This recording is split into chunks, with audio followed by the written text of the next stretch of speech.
Hello, my name is Keisha, and today I will be paying tribute to my best friend, John. Have you ever had someone like this in your life? Someone who believes you're capable of doing more than you think you can? Someone who's also selfless and caring?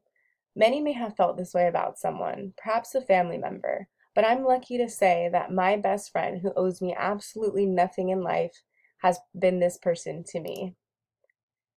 I've known John since I was 5 years old, and he's always been a very compassionate person. I knew as soon as we met on the playground that we would be best friends.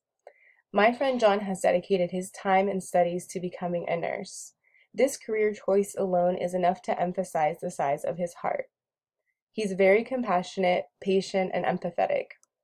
The U.S. Census Bureau states that only 9.6% of U.S. nurses are males. I admire any person that chooses this career path.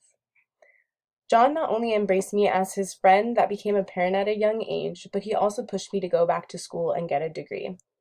His persistence and selfless concern for my future was successful in getting me into school.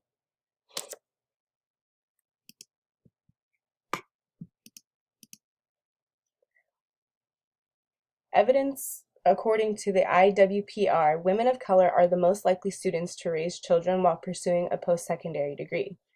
Nearly half of all Black women have dependents. So whether you're a mother yourself or were raised by a mother, the struggle in raising children, self-care, working, and going to school can be recognized by many. This burden was lightened by John's positive reinforcement, guidance, and pure friendship. John has become an important person in my daughter's life. His motivation for me to go to school is changing the social trajectory of my family's future by pushing me to be the first college graduate within my family, which is really important in a friendship.